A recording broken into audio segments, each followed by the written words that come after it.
కార్యక్రమాన్ని ప్రారంభించే ముందు జగన్నాథ స్వామి ఆశీస్సులు తీసుకుందాం. జై జగన్నాథ్ బలదేవ్ సుభద్రమయ్య की जय, सुदर्शन भगवान की जय, वामन देव की जय, पंचतत्वा की जय, श्रील प्रभुपाद की जय, जय पताका स्वामी गुरु महाराज की जय। नमो विष्णुपाद ॐ अज्ञानातिमिरन्दस्य ज्ञानाञ्जनशलाकया चक्षुरुन्मिलितं येन तस्मै श्रीगुरवे नमः। नमो विष्णुपादाय कृष्णप्रस्थाय भूतले श्रीमते भक्तिवेदान्त स्वामिनिति नामिने। नमस्ते सरस्वते देवे गौरवाणी प्रचारिणे निर्विशेष शून्यवादी पाश्चात्य देशतारिणे। जय श्री कृष्ण चैतन्य प्रभु नित्यानंद श्री अद्वैता गदाधरा श्रीवासादि गौर भक्त वृंदा। हरे कृष्णा कृष्णा कृष्णा हरे हरे, हरे राम राम राम हरे हरे।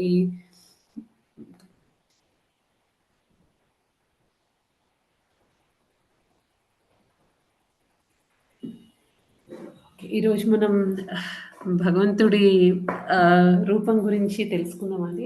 ఇంకొక శ్లోక గత కొద్ది రోజులుగా మనం కొన్ని శ్లోకాస్ చూస్తున్నాం కదా. ఈరోజు మనం 18వ అధ్యాయం నుండి 77వ శ్లోకం, 18వ అధ్యాయం 77 శ్లోకం నంబర్, ఆ శ్లోకం చూద్దాం. హరే కృష్ణ మాతాజీ దండవత్ ప్రణామాలు. హరే కృష్ణ మాతాజీ దండవత్ ప్రణామం. హరే కృష్ణ మాతాజీ దండవత్ ప్రణామం. హరే కృష్ణ మాతాజీ దండవత్ ప్రణామం. మాతాజీ సెంటర్ పూజస్ అందరికీ దండవత్ ప్రణామాలు. హరే కృష్ణ మాతాజీ దండవత్ ప్రణామం. హరే కృష్ణ మాతాజీ దండవత్ ప్రణామం. అందరూ హరే కృష్ణ మాతాజీ దండవత్ ప్రణామం. అందరూ మ్యూట్ లో ఉండడం మాతాజీ. మనం క్లాస్ స్టార్ట్ చేద్దాం. 18వ అధ్యాయం 77వ శ్లోకం. తచ్చ సంస్మృత్య సంస్మృత్య రూపమత్యద్భుతం హరేః విస్మయో మే మహాన్ రాజన్ హృష్యామి చ పునః పునః. ఓ రాజా, అత్యద్భుతమైన శ్రీకృష్ణ భగవానుని రూపమును స్మరించిన కొలది నేను అత్యంత విస్మయము నొందుచు మరల మరల ఆనందమును అనుభవించుచున్నాను. భాష్యం కూడా చాలా చిన్నది ఉందండి, ఒక్కసారి చదువుదాము. కొన్ని లైన్సే ఉంది. వ్యాసుని అనుగ్రహముచే సంజయుడు కూడా అర్జునునకు చూపబడిన శ్రీకృష్ణ భగవానుని విశ్వరూపమును గాంచగలిగినట్లు ఇచ్చట గోచరించుచున్నది. అట్టి విశ్వరూపమును శ్రీకృష్ణుడు పూర్వమెన్నడూనూ చూపలేదని తెలుపబడినది. అది ఒక్క అర్జునుడికే చూపబడినను ఆ సమయమున కొందరు మహాభక్తులు సైతము ఆ రూపమును గాంచగలిగిరి. అట్టి వారిలో వ్యాస మహర్షి ఒకరు. శ్రీకృష్ణుని పరమ భక్తులలో ఒకడైన అతడు శక్తిపూర్ణ అవతారముగా పరిగణింపబడినాడు. వ్యాసదేవుడు దానిని తన శిష్యుడైన సంజయునకు దర్శింపజేసెను. అర్జునునకు చూపబడిన ఆ అద్భుత రూపమును తలచుచు సంజయుడు మరల ఆనందమును అనుభవించున్నాడు. ఇక్కడ విశ్వరూప సందర్శన మనకి 11వ అధ్యాయంలో భగవంతుడు విశ్వరూపం చూపిస్తారు కదండి, దాని గురించి ఇక్కడ చెప్తున్నారు అనమాట. ఆ రూపాన్ని తలుచుకుంటే మళ్ళీ నాకు చాలా ఆనందంగా ఉంది, మళ్ళీ గుర్తు చేసుకుంటూ చాలా హ్యాపీగా అనిపిస్తుంది అని చెప్తున్నారు అనమాట.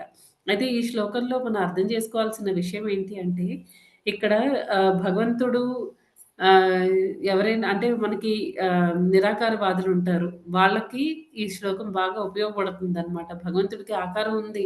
ఇప్పుడు ఏదైనా ఒక వెలుగుని చూసాం, లైట్‌ని చూస్తే మనకి చాలా సార్లు ఆనందం కలుగుతుందా? అసలు మర్చిపోతాం. ఒకసారి లైట్ చూస్తే దాంట్లో మనం గుర్తుపెట్టుకోవడానికి ఏముంటుంది? అలా కాకుండా ఒక మంచి అందమైన రూపాన్ని చూసామనుకోండి, మన కళ్ళు మూసుకుంటే మనకి పదే అదే గుర్తొస్తూ ఉంటుంది కదా! ఇప్పుడు మనం సపోజ్ తిరుపతి ఎళ్ళామనుకోండి. తిరుపతి ఎళ్లి అక్కడ వెంకటేశ్వర స్వామి దర్శనం చేసుకుంటే, మనం కొద్ది రోజుల వరకు అయినా సరే కంపల్సరీ స్వామి రూపం మనకి కళ్ళు మూసుకుంటే మన కళ్ళ ముందు మెదులుతున్నట్టు ఉంటుందనమాట. అన్ని సార్లు మనం స్వామి రూపాన్ని మనం గుర్తు చేసుకుంటూ చాలా అబ్బా! ఎంత బాగా అలంకరించారో, మొత్తం చీకటిగా ఉంటుంది. దానిలో స్వామిని మనకి రేర్‌గా ఆపర్చునిటీ దొరుకుతుందనమాట. పాదాల దగ్గర నుంచి అలా స్వామిని ముఖారవిందం వరకు మొత్తం భగవంతుడిని బాగా దర్శించుకునే భాగ్యం మనకి చాలా కొద్ది సార్లు దొరుకుతుంది. అది దొరికినప్పుడు మనకెలా అనిపిస్తుందంటే, ఎన్ని సార్లు గుర్తు చేసుకున్నా మనకి చాలా ఆనందం వస్తుందనమాట. ఒకవేళ భగవంతుడికి ఆకారం లేదనుకోండి, అప్పుడేమవుతుంది, మనం గుర్తుపెట్టుకోవడానికి కూడా ఏమి ఉండదు. కదా! అలాగే ఏంటంటే ఇక్కడ సంజయుడేంటంటే ఎప్పుడైతే కృష్ణుడు విశ్వరూపాన్ని అర్జునుడికి చూపిస్తాడో అప్పుడేమైంది ఇక్కడ ఆహ్, వాళ్ళ గురువుగారి అనుగ్రహం వలన ఈవెన్ సంజయుడు కూడా చూడగలుగుతాడనమాట. అందుకే అంత నీట్‌గా డిస్క్రిప్షన్ అంతా ఇవ్వగలిగాడు. భగవంతుడు ఆ విశ్వరూపంలో ఎలా ఉన్నాడు? ఆహ్, ఏమేం జరుగుతుంది? కళ్ళెలా ఉన్నాయి? మొత్తం అంతా అన్నమాట ఆయనకి ఆది అంతం లేవు అని చెప్పేసి మనకి చాలా డీటెయిల్డ్‌గా డిస్క్రిప్షన్ వచ్చింది గదా! 11థ్ చాప్టర్‌లో. అలా అన్నమాట. తర్వాత ఇక్కడ మనం ఇంకొకటి అబ్జర్వ్ చేయాల్సిన ఇంపార్టెంట్ పాయింట్ ఏంటి అంటే, ఇప్పుడు వ్యాసుడు చూసి ఊరుకోవచ్చు. వ్యాస మహర్షి చూసిన తర్వాత స్వామిని వ్యాస మహర్షి కూడా చూడగలిగారు. ఆయన చూసి ఊరుకోవచ్చు. కానీ ఆయన తనకి ఏదైతే లభించిందో అది తన శిష్యులకి కూడా ఆయన అంటే మెయిన్ ఈ సంజయుడికి కూడా చూపిచ్చారనమాట. సంజయుడికి అనుగ్రహించారు. అంటే ఆయన కృప చూపిచ్చారనమాట. అందుకే సంజయుడు కూడా చూడగలుగుతాడు. ఈవెన్ విశ్వరూపం భగవంతుడు ఏ విశ్వరూపాన్నయితే అర్జునుడికి చూపిచ్చాడో, అది ఎవరికీ ఇంతకుముందు చూపిచ్చలేదు అని చెప్తున్నారు.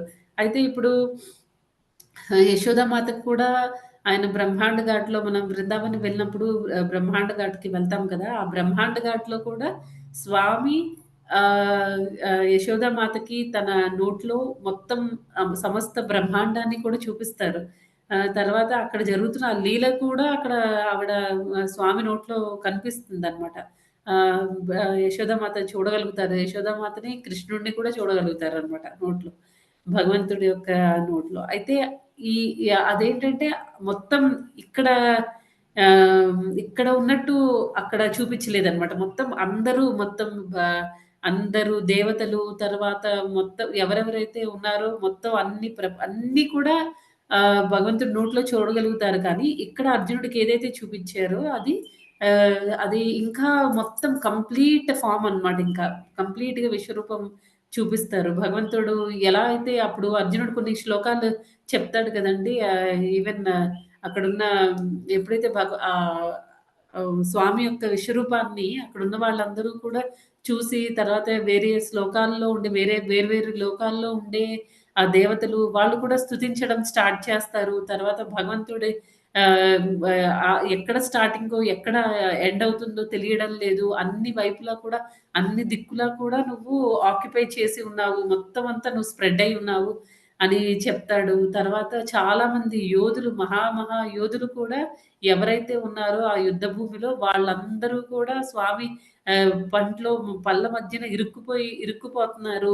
తర్వాత వాళ్ళ అంతా ఆహ్, పౌడర్‌లాగా అయిపోతున్నారని చెప్పేసి, అలా మనం ఎన్నో శ్లోకాలు చూసాం గదా! అంటే ఏంటి భగవంతుడు కంప్లీట్ కాల రూపాన్ని చూపిస్తారు. కంప్లీట్‌గా విశ్వరూపాన్ని చూపిస్తారు. కాల రూపం తర్వాత ఇంకా ఒక స్టేజ్‌లో అర్జునుడు చాలా చూడడానికి పీస్‌ఫుల్‌గా ఉండదనమాట. చాలా భయంకరంగా అనిపిస్తుంది అర్జునుడికి. ఎందుకంటే ఎప్పుడు కూడా భక్తులేంటంటే స్వామిని ప్రశాంతంగా, హ్యాపీగా, అందంగా చూడాలనుకుంటారు. అంతేగాని స్వామి విశ్వరూపానికి జనరల్‌గా ఈ డివోటీస్ ఎవరు అటాచ్ అయ్యి ఉండరనమాట. తర్వాత ఈ అర్జునుడు కూడా ఏంటంటే, ఇంకా నేను చూడలేకపోతున్నాను. చాలా భయంగా ఉంది. నీ రూపాన్ని చూస్తూ ఉంటే మామూలు ఫార్మ్‌లో కనిపించు కృష్ణ అని అడిగితే, ఇంకా తర్వాత మళ్ళీ భగవంతుడు చతుర్భుజ రూపంలోకి వస్తారనమాట. మళ్ళీ నెక్స్ట్ చతుర్భుజ రూపం నుంచి ద్విభుజ రూపంలో స్వామి అర్జునుడికి మొత్తం ఆ విశ్వరూపం చూపిస్తారనమాట. ఏ విశ్వరూపం అయితే అర్జునుడికి చూపిచ్చారో స్వామి సేమ్ విశ్వరూపం ఈవెన్ సంజయుడు కూడా చూడగలిగాడు. సంజయుడు ఎలా చూసాడంటే ఆయన వాళ్ళ గురువు గారి ద్వారా గురువు కృప వలన చూడగలుగుతారనమాట. అది చాలా చాలా ఇంపార్టెంట్. అంటే ఒకవేళ భగవంతుడి అనుగ్రహం గురువుకి కలిగితే బోనఫైడ్ గురువు ఎవరైతే పరంపరలో వచ్చారో, ఎవరైతే ఆధ్యాత్మిక గురువు పరంపరలో వచ్చిన ఆధ్యాత్మిక గురువు ఎవరైతే ఉంటారో వాళ్ళేంటంటే వాళ్ళు సఫర్ అయినా పర్వాలేదు. మేము బాధపడినా పర్వాలేదు. మా శిష్యులందరూ కూడా భగవంతుడి అనుగ్రహం మా శిష్యులందరికీ కూడా కలగాలి అనే దాంతో ఉంటారు. ఆ రకంగా ఇక్కడ వ్యాస మహర్షి ఏం చేశారండి తను చూసిన స్వామి రూపాన్ని సంజయుడు కూడా చూసేటట్టు అరేంజ్ చేశారనమాట. దివ్య దృష్టిని ప్రసాదించారు. ఆహ్, ఇక్కడ చూడండి ఇంకొక పాయింట్ ఏంటి అంటే అర్జునుడికి ఆహ్, స్వామి నుంచి డైరెక్ట్‌గా వస్తే ఇక్కడేమో గురువు ద్వారా వచ్చిందనమాట. అంటే గురువు, స్వామి ఇద్దరు కూడా భగవంతుడు, తర్వాత గురువు ఇద్దరు కూడా ఇద్దరి దయ కూడా మనకి ఇంపార్టెంట్ అన్నమాట. ఎవరు ఏ ఒక్కళ్ళ దయ ఉన్నా సరే అందులో ఆహ్, ఏంటంటే గురువు అంటే వాళ్ళు ఆధ్యాత్మిక గురువులు పరంపరలో వచ్చిన ఆధ్యాత్మిక గురువులు జనరల్‌గా శుద్ధ భక్తులనమాట. ఆ శుద్ధ భక్తుల అసోసియేషన్ అంటే సాంగత్యం మనకి దొరికినా, లేకపోతే వాళ్ళ అనుగ్రహం మన పట్ల ఉన్నా సరే, మనం లైఫ్ మన లైఫ్ సక్సెస్ అయిపోతుందనమాట. ఇంకా కృష్ణుడి కృప కంటే భక్తుల కృప ఇంకా ఇంకా ఎందుకంటే వాళ్ళు చాలా భగవంతుడి కంటే ఇంకా కృప కలిగిన వాళ్ళనమాట. వాళ్ళు చాలా మెర్సిఫుల్‌గా ఉంటారు.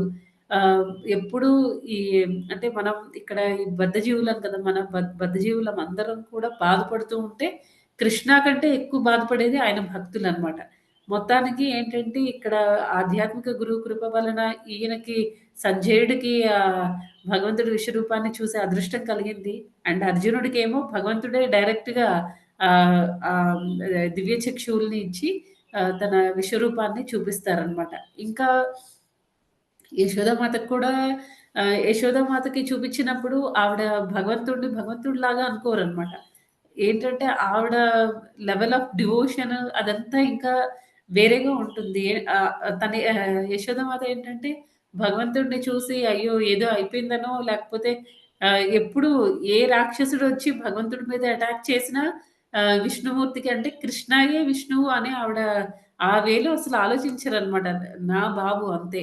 నా ఆహ్, చిట్టి తండ్రి అలాగంటే నా బిడ్డ అని ఆలోచిస్తూ ఉంటారు తప్ప ఆయన్నెప్పుడు భగవంతుడిలాగా చూడరనమాట. చూడకుండా ఏంటంటే అయ్యో! కృష్ణకేదో అయిపోయిందని దిష్టి తీయడము, తర్వాత కృష్ణని కాపాడమని చెప్పి దేవతలందరిని మొక్కుకోవడం అలాంటివన్నీ చేస్తూ ఉంటారు. అది స్పాంటేనియస్ లవ్ అనమాట ఆవిడకి. జస్ట్ కృష్ణని ఒక బిడ్డగా మాత్రమే చూస్తూ ఉంటారు. భగవంతుడిగా ఆవిడెప్పుడు చూడదనమాట. నెక్స్ట్ ఇంకా దుర్యోధనుడికి కూడా స్వామి విశ్వరూపాన్ని చూపిచ్చారు. కానీ అది వేరు, మళ్ళీ ఇక్కడ వేరనమాట. స్వామి అక్కడ తన విశ్వరూపాన్ని చూపిస్తారు. చూపించినప్పుడు దుర్యోధనుడు ఏం చేస్తాడు, ఈ కృష్ణ ఏవో మ్యాజిక్‌లు చేస్తున్నాడు. ఎలా అయినా సరే పట్టేసుకోవాలి, బంధించి ఒక కారాగారంలో పడేయాలి అని ఆలోచిస్తాడనమాట. వెంటనే తన భటులకి వాళ్ళకి చెప్తే ఎవరు పట్టుకోలేకపోతారు కృష్ణుడిని. రైట్ కృష్ణని ఎవరు పట్టుకోగలరండి? కృష్ణయే చెప్తాడు కదా! ఎవరైతే నేను ఎవ్వరు మన ఎవ్వరం కూడా కృష్ణని ఎవరు బంధించలేరు. ఎవరైతే భక్తితో ఉంటారో, పరమ భక్తులో, శుద్ధ భక్తులో అలాంటి వాళ్ళు తమ భక్తితో మాత్రమే కృష్ణాన్ని బంధించగలరు తప్ప, మామూలుగా ఈ మనకి మెటీరియలిస్టిక్‌గా వాడే అంటే భౌతిక ప్రపంచంలో ఉండే ఇన్‌స్ట్రుమెంట్స్ ఏవి వాడి తాళ్ళో లేకపోతే ఇంకా ఏదో వాడి మనం కృష్ణాని బంధించలేమనమాట. ఎందుకంటే ఆయన శరీరం ఆధ్యాత్మికం. ఆయనకి మనలాంటి శరీరం కాదు. ఆయన అసలు వీటన్నిటికి అతీతంగా ఉంటారనమాట. ఆయన్ని బంధించడం ఎవరి తరం కూడా కాదు. యశోదామాత కూడా ఏంటంటే భగవంతుడిని దామోదరాష్టకంలో అదే దామోదర మాసంలో ఆహ్, భగవంతుడిని బంధించారు అనంటే అది ఎలా జరిగింది? ఆవిడ భక్తితో తన ప్రేమతో స్వామిని బంధించిందే తప్ప మామూలుగా ఆవిడ బంధించలేకపోయిందనమాట. అది కూడా మనం చూసాము. నెక్స్ట్ ఇంకా ఏంటంటే ఈ ఆహ్, స్వామి హ్మ్. ఈ ముందు శ్లోకంలో గూడా ఇప్పుడు మనం 76వ శ్లోకంలో చూసుకుంటే, ఇక్కడ కూడా కొన్ని ఇంపార్టెంట్ పాయింట్స్ ఉన్నాయి. రాజన్ సంస్మృత్య సంస్మృత్య సంవాదమిమమద్భుతం కేశవార్జునయోః పుణ్యం హృష్యామి చ ముహుర్ముహుః. ఓ రాజా శ్రీకృష్ణార్జునుల నడుమ జరిగిన అద్భుతమును, పవిత్రమును అగు సంవాదమును స్మరించిన కొలది ప్రతి క్షణము పులకించుచు ఆనందమునొందుచున్నాను. ముందు శ్లోకంలో ఏం చెప్తున్నారండి? వాళ్ళిద్దరి మధ్యన జరిగిన డిస్కషన్ ఉంది కదా! సంవాదము. ఆ సంవాదం అనేది చాలా అద్భుతంగా ఉంది. చాలా అద్భుతంగా ఉంది. చాలా పవిత్రమైనది అని చెప్తున్నారు. తర్వాత స్మరించిన కొలది చాలా హ్యాపీగా ఉంది అని, చాలా ఆనందం కలుగుతుంది అని చెప్తున్నారు. ఒకటి ఆయన అంటే ఇక్కడ 2 యాస్పెక్ట్స్ ఉన్నాయన్నమాట ఈ శ్లోకాల్లో. ఒకటేంటంటే స్వామి ఇచ్చిన ఇన్‌స్ట్రక్షన్స్. ఏవైతే అర్జునుడికిచ్చారో మొత్తం భగవద్గీత మొత్తం ఇన్‌స్ట్రక్షన్సే అన్నమాట. మరి ఎలా ఉండాలి? ఏం చేయాలి? మనిషి జీవితం ఎందుకు? తర్వాత భక్తి అనే దాంతో ఎలాగ భగవంతుడిని మనం పొందగలుగుతాము? ఇలా మొత్తం అసలు మనిషి జీవితం ఎలాగ మనం నడుచుకోవాలి అనే దాని గురించి ఆయన భగవంతుడు ఎన్నో 700 శ్లోకాస్‌లో చాలా డీటెయిల్డ్‌గా డిస్కషన్ అంతా జరిగిందనమాట. అర్జునుడికిను ఆహ్, భగవంతుడికి. అయితే ఏంటంటే ఇక్కడ ఏం చెప్తున్నారు ప్రీవియస్ శ్లోకంలో భగవంతుడు ఇచ్చిన ఇన్‌స్ట్రక్షన్స్ అద్భుతం అంటున్నారు. ఇక్కడేం చెప్తున్నారు భగవంతుడి యొక్క రూపం చాలా అద్భుతంగా ఉంది అని చెప్తున్నారనమాట. అయితే ఇక్కడ ఆహ్, ఆహ్, అంటే భగవంతుడి రూపం కొన్నిసార్లు అంటే భగవంతుడిని మనం డైరెక్ట్‌గా చూడలేం కదా! మనందరికీ మనలో అంత పవిత్రత లేదు. ఒక అర్జునుడికున్నట్టు, లేకపోతే ఒక వ్యాస మహర్షికి ఉన్నట్టు, లేకపోతే ఒక సంజయుడికున్న ప్యూరిటీ మనలో లేదు కాబట్టి, మనం డైరెక్ట్‌గా ఈ స్టేజ్‌లో భగవంతుడిని చూడలేం కాబట్టి, భగవంతుడి ఇన్‌స్ట్రక్షన్స్ ద్వారా కూడా ఆహ్, మనం భగవంతుడిని చూడగలుగుతామనమాట. అంటే ఇక్కడ భగవంతుడిని చూడాలి అంటే ఇన్‌స్ట్రక్షన్స్ కూడా ఇంపార్టెంట్. ఇన్‌స్ట్రక్షన్స్ ఇంపార్టెంట్ అంటే ఏం చేయాలి? మనం శ్రవణం చేయాలి. అది శ్రవణం చేస్తేనే కదా భగవంతుడు ఏం చెప్తున్నారనేది తెలుస్తుంది. అంటే భగవంతుడిని తెలుసుకోవాలి, భగవంతుడిని అప్రోచ్ అవ్వాలి అంటే మనం ఏం చేయాలంటే ఫస్ట్ శ్రవణంతో స్టార్ట్ అవుతుందనమాట ప్రాసెస్. అన్నిటికంటే చాలా చాలా బేసిక్ శ్రవణం, కీర్తనం అని చెప్పేసి మనకి ఆ 9 ప్రాసెసెస్‌లో ఫస్ట్ ఇచ్చింది కూడా శ్రవణం అనమాట.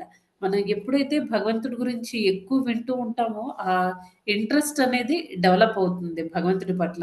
ఇంట్రెస్ట్ డెవలప్ అయ్యి, మనం అప్పుడు భగవంతుడి వైపు ఆహ్, అంటే ఆయన ఏం చెప్తున్నారు, ఇంకా ఏం చెప్తున్నారు, తర్వాత ఆయన గురించి ఇంకా ఇప్పుడు ఎవరి గురించైనా మనం పదే పదే వింటూ ఉంటే ఏమవుతుంది, ఆటోమేటిక్‌గా వాళ్ళ పట్ల మనకి ఒక టైప్ ఆఫ్ ఇంట్రెస్ట్ డెవలప్ అవుతుందనమాట. ఇంకా ఏం చెప్తున్నారు, నెక్స్ట్ ఇంకా ఏం చెప్తున్నారు, చూద్దాము, నేర్చుకుందాము, లేకపోతే ఆహ్, ఇంకా మనకి ఆ యాంక్సైటీ అనేది డెవలప్ అవుతుందనమాట. భగవంతుడి గురించి తెలుసుకోవడానికి ఆ రకంగా ఇక్కడ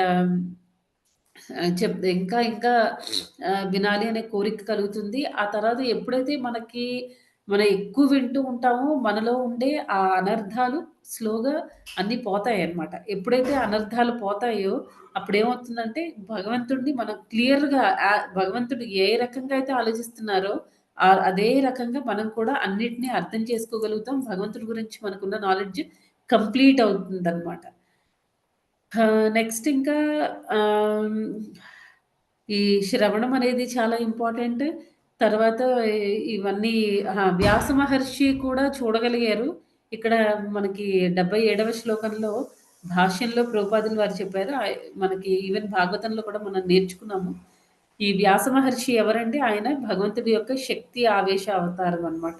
భగవంతుడిని అలా కొంతమంది ప్యూర్ డివోటీస్ భగవంతుడిని డైరెక్ట్‌గా భగవంతుడి ఫార్మ్‌ని చూడగలిగితే, మనందరం భగవంతుడి ఫార్మ్‌ని చూడలేం కాబట్టి, మనం భగవద్గీత ద్వారా భగవంతుడిని చూడగలుగుతాం. శ్రవణం చేయడం వల్ల, ఆహ్, రోజు చదవడం వల్ల, తర్వాత ఇంకా భగవంతుడు ఇంకా ఏం చెప్తారంటే, ఈ భగవద్గీతలోనే ఒక చోట వస్తుంది కదా! భగవంతుడు సౌండ్ వైబ్రేషన్ అన్నమాట. ఆయన ఆహ్, ఆయన నామజపం మనం చేస్తూ ఉన్నాం కదా! ఆ నామజపంలో ఉండే ఆ సౌండ్ వైబ్రేషన్ అనేది భగవంతుడనమాట. అంటే నామం చెప్పడం ద్వారా కూడా ప్రతి అఫెన్స్‌లెస్‌గా అంటే ఎలాంటి అపరాధాలు లేకుండా మనం ఆహ్, నామాపరాధం లేకుండా ఎప్పుడైతే భగవంతుడి నామం మనం చాలా శ్రద్ధతో, భక్తితో ఎప్పుడైతే మనం జపం చేస్తూ ఉంటామో అప్పుడేమవుతుంది అప్పుడు కూడా భగవంతుడు తనకి తానుగా రివీల్ అవుతారనమాట. అప్పుడు మనం భగవంతుడిని చూడగలుగుతాం. లేకపోతే మనకి ఉన్న ఈ మాంస చక్షువులతో మనం భగవంతుడిని చూడలేము. డైరెక్ట్‌గా భగవంతుడు మన దగ్గరికి వచ్చినా ఆయనే భగవంతుడు అనే విషయాన్ని మనం అర్థం చేసుకోలేము. అందుకే ఏం చేయమంటున్నారు ఆచార్యులు అంటే మనకి శ్రీల ప్రభుపాద్ కానీ, తర్వాత ఆ పరంపరలో ముందున్న ఆచార్యులు చైతన్య మహాప్రభు చాలా ఎక్కువ ఎంఫసైజ్ చేస్తున్నారనమాట. ఈ హరే కృష్ణ మహామంత్ర యొక్క ఆహ్, ఆహ్, ఇంపార్టెన్స్‌ని. మనం హరే కృష్ణ మహామంత్ర ఎంత బాగా డీప్‌గా మనం డివోషన్‌తో, లవ్‌తో ఎప్పుడైతే మనం నామాన్ని జపం చేస్తూ ఉంటామో భగవంతుడు తనకి తానుగా రివీల్ అవుతారు. అంతేగాని మనం డైరెక్ట్‌గా నేను భగవంతుడిని చూస్తాను అని అనుకుంటే చూడలేరనమాట. అది చాలా చాలా కష్టం. అయితే ఇంకా భాగవతంలో కూడా ఇప్పుడు ధ్రువుడు వెళ్తాడు కదా! ధ్రువుడు ఎలా అయినా సరే భగవంతుడి గురించి అంతా తెలుసుకోవాలి. ఆహ్, ఆహ్, అదే వాళ్ళ స్టెప్ మదర్‌తో అంటే సవతి తల్లితో ప్రాబ్లమ్ వచ్చినప్పుడు, సురుచితో ప్రాబ్లమ్ వచ్చినప్పుడు నేను కూడా మా తాతగారైన బ్రహ్మదేవుడికి ఎంత ఉందో అంతకంటే పెద్ద రాజ్యం నాకు కావాలి అని ఒక మెటీరియలిస్టిక్ డిజైర్‌తో ఒక భౌతికపరమైన కోరికతో బయలుదేరుతారనమాట ఇంట్లో నుంచి. సునీతి అంటే వాళ్ళ అమ్మ ఇచ్చిన ఇన్‌స్ట్రక్షన్స్‌ని తీసుకొని నారాయణని నేనెలా అయినా చూడాలి. చూసి మా తాతగారి కంటే పెద్ద కింగ్‌డమ్ నాకు కావాలి అనే ఒక కోరికతో ఆయన ఇంట్లో నుంచి బయలుదేరుతారనమాట. బయలుదేరినప్పుడు దారి మధ్యలో ఏమవుతుంది నారద ముని కనిపించడం, స్టార్టింగ్ అంతా నారద ముని ఆయన్ని డీవియేట్ చేయడానికి ఏది గోల్ అయితే ధ్రువుడు పెట్టుకొనొచ్చాడో ఆ గోల్ నుంచి డిస్ట్రాక్ట్ చేయడానికి చాలా ట్రై చేస్తారనమాట. నారద ముని. అయితే అప్పుడేమవుతుంది తర్వాత ఎలా అయినా సరే ధ్రువుడి యొక్క పట్టుదల తెలుస్తుంది. తర్వాత ఇంకా నారద ముని ఇన్‌స్ట్రక్షన్స్ ఇస్తారనమాట. అందులో భాగంగా నారద ముని భగవంతుడి యొక్క రూపం గురించి కూడా చెప్తారు. ఏమని తరుణం రమణీయాంగం అరుణోష్టేక్షణాధరం ప్రణతాశ్రయం ప్రణతాశ్రయణం నృ నృమ్న నృ నృణ్ణం శరణ్యం కరుణార్ణవం. ఇక్కడ ఏం చెప్తున్నారంటే తరుణం రమణీయాంగం. తరుణం అంటే యంగ్‌గా ఉండడం అన్నమాట. ఆయన శరీరం ఎలా ఉంది ఎప్పుడూ భగవంతుడు నిత్య యవ్వనంగా ఉంటాడనమాట. మనం ఈవెన్ బ్రహ్మ సంహితలో కూడా తెలుసుకున్నాం కదా! భగవంతుడు ఎలా ఉంటాడంటే ఎప్పుడూ నిత్య యవ్వనం అనమాట. ఆయనకి మనలాగా గ్రే హెయిర్ రావడము, లేకపోతే పళ్ళు ఊడిపోవడం, స్కిన్ అంతా ముడతలు పడడం అవేమీ జరగవనమాట. కృష్ణుడు 90 ఇయర్స్‌లో ఉన్నప్పుడు తర్వాత ఆయన మళ్ళీ ధామానికి తిరిగి రిటర్న్ వెళ్ళేటప్పుడు గూడా ఆయన 16 ఇయర్స్ 16 ఇయర్స్ అబ్బాయి ఎలా ఉంటాడో, 16 ఏళ్ల అబ్బాయి ఎలా ఉంటాడో అంతే యంగ్‌గా అలాగే యూత్‌ఫుల్‌గా ఉంటాడనమాట కృష్ణుడు. కృష్ణుడు ఫార్మ్ అలా ఉందని చెప్తున్నారు. నెక్స్ట్ రమణీయ అంగం. ఆయన అంగాలన్నీ, ఆయన బాడీ పార్ట్స్ అన్నీ ఎలా ఉన్నాయండి? చాలా రమణీయంగా ఉన్నాయి. చాలా అట్రాక్టివ్‌గా ఉన్నాయి అని చెప్తున్నారు. నెక్స్ట్ ఇంకా అరుణోష్ట. అరుణోష్ట అంటే ఏంటండి? అరుణ అంటే సన్ అని కదా! సూర్యుడు. సూర్యుడు సూర్యుడి సూర్యుడు ఏ రకంగా అయితే పింక్ కలర్‌లో ఉంటారో, భగవంతుడి కళ్ళు కూడా లిప్స్ కూడా అరుణోష్ట. అరుణోష్ట అంటే భగవంతుడి లిప్స్ కూడా అలాగే ఉదయిస్తున్న సూర్యుడు ఏ రంగులో అయితే లైట్ పింకిష్ కలర్‌లో ఉంటాడో అలాగే ఉంది. అలాగే ఉన్నాడు. ఉ ప్ర కృష్ణ లిప్స్ అలా ఉన్నాయి. పెదాలు ఆ రకంగా ఉన్నాయని చెప్తున్నారనమాట. నెక్స్ట్ ఇంకా ఈ క్షణ అధరం. ఇంకా ఏం చెప్తున్నారు ఆయన కళ్ళు కూడా అదే రకంగా పింక్ కలర్‌లో ఉన్నాయి అని చెప్తున్నారు. నెక్స్ట్ ఇంకా ప్రణత ఆశ్రయణం. అంటే ఆశ్రయణం అంటే ఏంటండి? భగవంతుడి యొక్క భగవంతుడికి సరెండర్ అవ్వడం అన్నమాట. ఎవరైతే ప్రణత ఆశ్రయం అంటే ఎవరైతే భగవంతుడికి సరెండర్ అవుతారో, అలాంటి వాళ్ళకి భగవంతుడు ఏం చేస్తాడు నృమ్నం అంటే ఆహ్, భగవంతుడు చాలా హ్యాపీగా ఫీల్ అవుతాడు. వాళ్ళని యాక్సెప్ట్ చేస్తాడన్నమాట. శరణ్యం కరుణార్ణవం. కరుణార్ణవం. శరణ్యం అంటే ఎవరైతే భగవంతుడి సరెండర్‌లోకొస్తారో అంటే ఎవరైతే భగవంతుడికి ఆశ్రయం పొందుతారో వాళ్ళ పట్ల భగవంతుడు ఎలా ఉంటాడంటే కరుణ చూపిస్తారు అని చెప్తున్నారనమాట. భగవంతుడు వాళ్ళ పట్ల చాలా మెర్సిఫుల్‌గా అంటే ఇప్పుడు చూడండి పూతన అలాంటి రాక్షసుల్ని కూడా భగవంతుడు వాళ్ళేమి భగవంతుడి పట్ల శ భగవంతుడికి శరణాగతి ఏం పొందలేదు. చంపడానికొచ్చారు. అలాంటి వాళ్ళ పట్లే భగవంతుడు చాలా ఆహ్, భగవంతుడు చాలా హ్యాపీగా ఫీలయ్యి యాక్సెప్ట్ చేస్తారనమాట. అలాంటిది భగవంతుడుకి మనం శరణాగతి పొందామనుకోండి, "నువ్వు తప్ప మాకింకెవరు లేరు కృష్ణ" అని మనం ఎప్పుడైతే ఆ రకంగా బిహేవ్ చేసి భగవంతుడికి ఎప్పుడూ భగవంతుడి ఆశ్రయంలో ఉంటామో ఆటోమేటిక్‌గా భగవంతుడు ఇంకా మామూలుగానే భగవంతుడు మెర్సిఫుల్. సరెండర్ అయితే ఇంకా మెర్సీ చూపిస్తారనమాట. నెక్స్ట్ ఇంకా ఈవెన్ అజామిలుడి విషయంలో గూడా అదే జరిగింది గదా! అజామిలుడేం లాస్ట్‌లో భగవంతుడిని గుర్తు తెచ్చుకొని నారాయణ అని పిలవలేదు. వాళ్ళ కుమారుడి పట్ల చిన్న కుమారుడి పట్ల ఉన్న అపేక్షతో ఆయన నారాయణ అని పిలిచాడు. అయినా సరే భగవంతుడు చూడండి ఆయన దూతల్ని పంపించి ఇంకొక అవకాశం ఇవ్వండి. ఆయన తీసుకొని రావద్దు అంటే చంపొద్దు. ఇంకొక అవకాశం ఇవ్వండి అని చెప్పేసి మళ్ళీ అవకాశం ఇచ్చారు. ఎప్పుడైతే విష్ణు దూతల్ని చూసిన తర్వాత అప్పుడు విష్ణుదూతలకి, యమదూతలకి మధ్యలో జరిగిన కన్వర్జేషన్ అంతా విన్న తర్వాత అప్పుడు ఈ అజామిళుడికి మళ్ళీ అర్థమవుతుందనమాట. తన పూర్వజన్మదంతా గుర్తొస్తుంది. అయ్యో! నేను ఆ స్టేజ్‌లో భక్తిలో అంత బాగా ఉండి జస్ట్ ఒక ప్రాస్టిట్యూట్‌ని, ఒక వేశ్యని చూసి నేను ఇలా అయిపోయానా? ఇంతలా పడిపోయానా?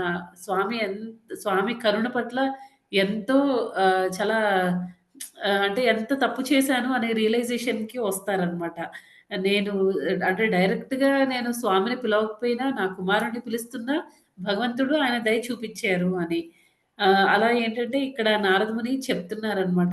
ఏం చెప్తున్నారంటే ఇదంతా ధ్రువ మహారాజ్‌కి చెప్తున్నారు. భగవంతుడు ఎలా ఉన్నారు, ఆయన పార్ట్స్ అన్నీ కూడా ఎంతో రమణీయంగా ఉన్నాయి. రమణీయాంగం అని చెప్తున్నారు. ఆయన బాడీ ఎలా ఉంది? యూత్‌ఫుల్‌గా ఉంది. ఎప్పుడు నిత్య యవ్వనంగా ఉందనమాట. తర్వాత అరుణోష్ట అక్ష అక్షణాధరం. ఇక్కడ ఈక్షణాధరం. ఇక్కడేం చెప్తున్నారు? ఆయన కళ్ళు, తర్వాత ఆయన పెదవులు కూడా ఎలా అయితే ఆ ఉదయిస్తున్న సూర్యుడు ఏ రంగులో అయితే ఉన్నాడో, ఆ రకంగా ఆయన కళ్ళు, తర్వాత ఆయన పెదవులు కూడా ఉన్నాయి అని చెప్తున్నారు. నెక్స్ట్ ఇంకా ప్రణతాశ్రయణం నృమ్నం శరణ్యం కరుణార్ణవం అని చెప్తున్నారు. అంటే ఎవరైతే భగవంతుడి శరణాగతి పొందుతారో అలాంటి వాళ్ళ పట్ల భగవంతుడు ఎప్పుడు కూడా చాలా మెర్సిఫుల్‌గా ఉంటారు. ఆయన ఎప్పుడు కరుణ చూపిస్తూ ఉంటారు అనే విషయాన్ని ఇక్కడ చెప్పారు. నెక్స్ట్ ఇంకా ఏమంటున్నారంటే ఇప్పుడు ద్వారకా వాసులు భగవంతుడు ద్వారకాకెళ్ళినప్పుడు కూడా అక్కడ ఉన్న చాలామంది భగవంతుడిని చూస్తారు కదా! వాళ్ళు కూడా భగవంతుడి గురించి ఏమంటున్నారు? అది మనకి ఒకటవ అధ్యాయం 11వ శ్లోకం 11వ చాప్టర్ 25వ శ్లోకం అన్నమాట. ద ఇన్హాబిటెంట్స్ సారీ ద్వారకాలో ఉన్న ద్వారకవాసులందరూ కూడా భగవంతుడిని చూసి వాళ్ళకసలు ఏమంటారు? సంతృప్తి అనేది కలగట్లేదంట. వాళ్ళు ఎలా ఆలోచిస్తున్నారు? ఆహ్, ఈ వ్రజవాసులు వాళ్ళందరూ కూడా ఎంత అదృష్టవంతులో కదా! చిన్నప్పటి నుంచి కూడా స్వామిని ప్రతి యాస్పెక్ట్‌ని కూడా భగవంతుడు చేసిన ప్రతి లీలని కూడా ఆ వ్రజవాసులందరూ చూడగలిగారు. మనం చూడలేకపోయాం. వాళ్ళు మనకంటే ఎంత అదృష్టవంతులో కదా! అని ఆలోచిస్తూ ఉంటారు. తర్వాత ఇంకా ఈ గోపికలందరూ ఉంటారు కదా! యంగ్ ఏజ్‌లో ఉండే గోపికలు, తర్వాత పెద్దవాళ్ళు. ఈ యంగ్ ఏజ్‌లో ఉన్న గోపికలు ఏం చేస్తూ ఉంటారు, కృష్ణాని అలా చూస్తూ ఉండిపోతారనమాట. ఒక్కొక్కసారి చూడండి మనం ఇంట్లో జనరల్‌గా చిన్న పిల్లలు ఏం చేస్తారు, వాళ్ళకేదైనా కార్టూన్స్ ఏమైనా వేసామనుకోండి, వాళ్ళని వాళ్ళు మర్చిపోతారనమాట. ఆ టైంలో ఎంత తినని పిల్లలు కూడా మన నోట్లో ఒక్కొక్క ముద్ద పెట్టేస్తూ ఉంటే, వాళ్ళ తన్మయత్వం చెందిపోయి, ఆ బొమ్మలేవో చూసుకుంటూ అలా తినేస్తూ ఉంటారు. ఆ టైంలో ఏంటంటే, మనం వాళ్ళకి ఎక్కువ పెట్టేసినా చూస్తున్నంత సేపు వాళ్ళకి తెలీదు. తర్వాత చెప్తారు. కడుపు నొప్పొస్తుంది. నాకెందుకు ఇంత పెట్టావు అని తర్వాత అంటారనమాట. చూడండి జస్ట్ కార్టూన్‌లవి చూసే పిల్లలు అంతగా ఇన్వాల్వ్ అయిపోతే, వాళ్ళందరూ ఈ ద్వారకావాసులు కానీ, లేకపోతే ఈ వ్రజవాసులు వీళ్ళందరూ ఏం చేస్తున్నారంటే, స్వామినే డైరెక్ట్‌గా చూస్తున్నారనమాట. వాళ్ళందరి పరిస్థితి అలాగే ఉంది. ఏం చేస్తున్నారు? ఏం చే అలాగా స్వామిని చూస్తూ అలాగా స్టన్ అయిపోయి ఎంత అందంగా ఉన్నారు అని చెప్పేసి, ఇంకా కంటిన్యూయస్‌గా స్వామి అందాన్ని వాళ్ళు అలాగా తనివి తీరా చూస్తూనే ఉంటారనమాట. ఈ ద్వారకావాసులు కూడా భగవంతుడిని చూస్తున్నారు. వీళ్ళేమంటున్నారంటే, వాళ్ళు ఎంత చూసినా సరే వాళ్ళకి ఆహ్, ఆహ్, వితృప్యంతి అంటే ఆ సాటిస్ఫాక్షన్ అనేది లేదంట. నిత్యం నిరీక్షమాణానాం యదపి ద్వారకా ద్వారకౌకసాం న వితృప్యంతి హి దృశః శ్రియో ధామాంగం అచ్యుతం. ఇక్కడేం చెప్తున్నారండి? వాళ్ళు భగవంతుడిని చూడడానికి వాళ్ళు చూస్తున్నారు. తర్వాత వితృప్యంతి అనేది వర్డ్ ఇక్కడ చాలా ఇంపార్టెంట్ అన్నమాట. వాళ్ళు ఎంత భగవంతుడిని చూసినా వాళ్ళకసల సంతృప్తి అనేది కలగట్లేదు. ఇంకా చూస్తే బావుండేది, ఇంకా చూస్తే బావుండేది అనిపిస్తుంది. ఇప్పుడు ఆ యంగ్ గోపీస్ అందరూ ఉంటారు గదా! అంటే ఈ ఆహ్, పెద్దవాళ్ళు తర్వాత నార్మల్‌గా ఏజ్‌లో ఉండేవాళ్ళు. అలాంటి గోపికలందరూ స్వామిని చూసి అలా ఉండిపోతే, ఈ పెద్దవాళ్ళందరూ ఎల్డర్ గోపీస్ అందరూ పెద్ద గోపికలుంటారు కదా! వాళ్ళందరూ వీళ్ళకి చెప్తూ ఉంటారనమాట. చాలులే ఇంక చూసింది మీరు వెళ్ళండి. ఆ పనుంది లేతే ఏదో చెప్పి మొత్తానికి వాళ్ళని పంపించేస్తారు. వాళ్ళని పంపించేసి ఇంక వీళ్ళు కూడా వెళ్దాం అనుకుంటారు. కానీ ఎప్పుడైతే స్వామిని చూస్తారో వాళ్ళ పరిస్థితి కూడా అదే అన్నమాట. స్టన్ అయిపోయి ఎవరో చిన్నప్పుడు మన స్టాచ్యూ అని చెప్పి ఆడేవాళ్ళం గదా! అలా అంటే అలా ఉండిపోతారు ఏ పొజిషన్‌లో ఉంటే. అలా వీళ్ళు కూడా అంతే అన్నమాట. ద్వారకా వాసులందరూ కూడా భగవంతుడు అలా నడుస్తూ ఉంటే స్వామిని అలా చూస్తూ ఉండిపోయేవాళ్ళనమాట. అంత అందంగా ఉంటారనమాట. అయితే మనం ఈ స్వామి ఎంత అందంగా ఉన్నారు అని మనం తెలుసుకోవాలన్నా ఆయనకి సమానంగా ఏ విషయంలో కూడా ఆయనకి సమానంగా వీళ్ళున్నారు అని చెప్పలేమనమాట. అందుకే ఇప్పుడు నాభి ఆహ్, పిల్లలు కావాలి అంటే నీలాంటి కొడుకు నాకు కావాలి అన్నప్పుడు స్వామి ఏం చెప్తారంటే, నాతో సమానంగా ఉండేవాళ్ళు ఇంకా ఎవరు లేరు. అంటే నాతో వీళ్ళు ఈక్వల్ అని చెప్పడానికి ఎవరు ఉండరనమాట. ఎందుకంటే భగవంతుడు అన్ని విషయాల్లో కూడా అనంతమే. ఆయనలాగా ఇంకెవరు లేరు. మరి అలాంటప్పుడు నాలాంటి వాళ్ళని గాదు, నేనే నీకు కుమారుడుగా వస్తానని చెప్పి ఋషభదేవ రూపంలో భగవంతుడు అవతరించడం జరిగిందనమాట. తర్వాత ఇలా అన్నమాట. అంటే ఏంటి భగవంతుడితో ఇక్కడ అర్థం చేసుకోవాల్సిన పాయింట్ ఏంటంటే, భగవంతుడితో ఈక్వల్‌గా వీళ్ళున్నారు అని చెప్పడానికి ఎవ్వరూ లేరు. భగవంతుడే భగవంతుడికి సాటి అన్నమాట. ఇంకా అది అదొక పాయింట్. ఇంకా ఇలా ఎన్నో ఇన్‌స్టెన్సెస్ ఉన్నాయన్నమాట మనకి శ్రీమద్ భాగవతంలో భగవంతుడికి రూపం ఉంది. చాలా అద్భుతమైన రూపం ఉంది అని చెప్తారు. తర్వాత భగవంతుడిని చూడ్డానికి మనకి ఈ చర్మచక్షువులనేవి సరిపోవు. మనం ఎలా చూడగలుగుతామండి? ప్రేమాంజనచ్చురిత భక్తి విలోచనేన మనం ఆ ప్రేమ అనే కాటుకని మనం రాసుకుంటే అప్పుడు మనం భగవంతుడిని చూడగలుగుతాం. అంటే దాని అర్థం ఏంటంటే భగవంతుడిని చూడాలి అనంటే డైరెక్ట్‌గా మన కళ్ళు మామూలుగా ఈ భౌతిక ప్రపంచంలో ఉన్న వాటినే మనం సగం సగం చూడలేము. తర్వాత ఇప్పుడు కొంతమందికి కళ్ళవి సరిగ్గా కనిపించవు.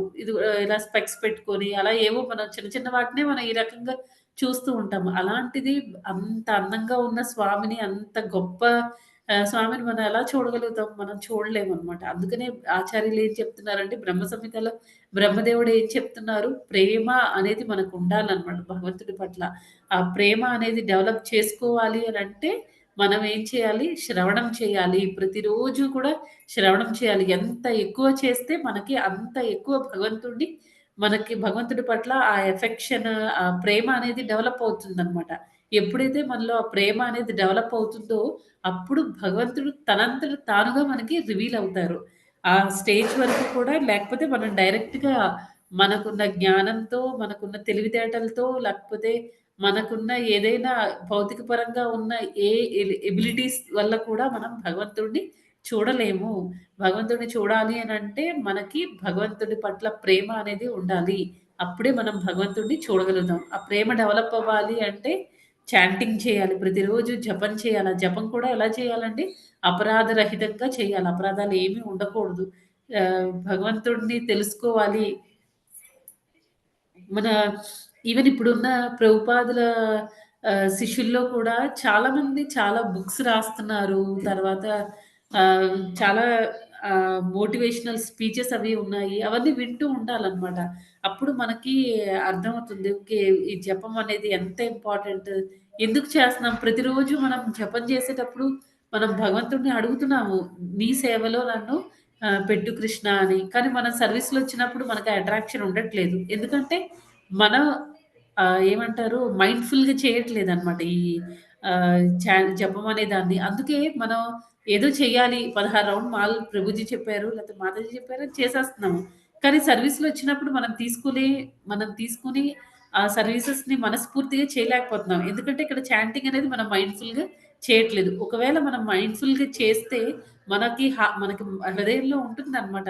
ఎందుకు మనం ఈ చాంటింగ్ చేస్తున్నాము అనేది ఎప్పుడు మనకి గుర్తుంటుంది. దేనికి మనం చాంటింగ్ చేస్తున్నాం? మనం అడుగుతున్నామనమాట స్వామిని నీ సేవలో పెట్టు, పెట్టు అని. అందుకే మనం అలా మైండ్‌ఫుల్‌గా అడిగామనుకోండి అదెప్పుడు మన హృదయంలో ఉంటుంది. సేవొచ్చినప్పుడు ఓకే. మనం సేవ అడిగాం కదా! మార్నింగ్ చాంటింగ్ చేసేటప్పుడు అందుకే భగవంతుడిచ్చారు. అది తెలుస్తుందనమాట. ఇక్కడ మనం సరిగ్గా చేయకపోతే మనం మిగతావేమి సరిగ్గా చేయలేము. అదనమాట. ఈరోజు మొత్తానికి ఏంటంటే ఇక్కడ ఈరోజు శ్లోకంలో భగవంతుడి రూపం తలుచుకునే కొద్దీ, చూసే కొద్దీ ఇంకా ఇంకా చూడాలనిపిస్తుంది అని ఇంకా ఆయన ఇన్‌స్ట్రక్షన్స్ మళ్ళీ వినే వినే కొద్దీ, ఆలోచించే కొద్దీ మళ్ళీ ఎంతో ఆనందం కలుగుతుంది. అలా అలా ప్రీవియస్ శ్లోకంలో చెప్తే, ఈరోజు శ్లోకంలో ఏం చెప్తున్నారంటే, ఆయన రూపాన్ని గుర్తుకొచ్చిన ప్రతిసారి కూడా చాలా ఆనందంగా ఉంది అని చెప్తున్నారనమాట. భగవంతుడి రూపం అనేది మనలాంటి రూపం కాదు. మనలాంటి వాళ్ళదనుకోండి కొన్ని రోజులు చూసిన తర్వాత మనం మర్చిపోతాం. అదే భగవంతుడి రూపం అయితే మనం ఎన్ని సార్లు గుర్తు చేసుకున్నా చాలా సంతోషం, ఆనందం కలుగుతుందనమాట. అది ఈరోజు శ్లోకంలో చెప్తున్నారు. ఎవరికైనా ఏమైనా ప్రశ్నలు ఉంటే అడగండి మాతాజీ సద్భవతి. హరే కృష్ణ. హరే కృష్ణ మాతాజీ, దండవత్ ప్రణామం. చాలా అద్భుతంగా వివరించారు భగవంతుడి సౌందర్యాన్ని, రూపాన్ని మాతాజీ. దండవత్ హరే ప్రణామం. మాతాజీ హరే కృష్ణ మాతాజీ. ధన్యవాద ప్రణామం. మాతాజీ, భగవంతుని యొక్క ఔన్నత్యం ఎంత గొప్పగా తెలుస్తుంది మాతాజీ. చెప్పే కొద్దీ ఆయన ఔన్నత్యం ఎంత అనేది తెలుస్తుంది మాతాజీ. హరే కృష్ణ మాతాజీ, దండవత్ ప్రణామాలు మాతాజీ.